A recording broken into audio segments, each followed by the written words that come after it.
Kuya, may time ka ba mamaya? Gusto ko magtanong. Sige, anong kailangan mo? Paano ba magluto ng adobo sa pressure cooker? Lagi akong nadidisgrasya. Ha ha ha! Step 1, huwag patayin ang kusina. Naku, last time sumabog yung takip. Parang fireworks sa bahay namin. Parang concert na may special effects ah. Grabe ang drama.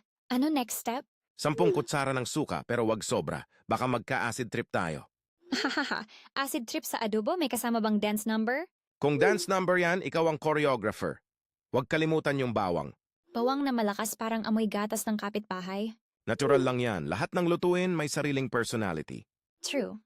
Pero paano mo pinipigilan na wag masunog? Tulad ng love life, kailangan bantayan lagi. Wow, deep ka Kuya Joms. Meron bang love advice kasama sa recipe? Sabi nila, adobo kailangan tamang timpla. Love naman kailangan tamang panahon. Ayos. So kung adobo ang puso ko, ikaw ang suka para sumarap. Haha! Parang utak mo asim ang dating. Ouch, but at least hindi ako boring.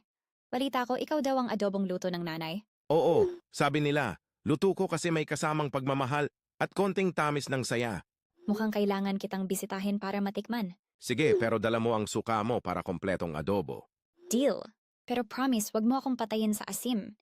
Hindi. Sa tamis ng usapan tayo magbubunga.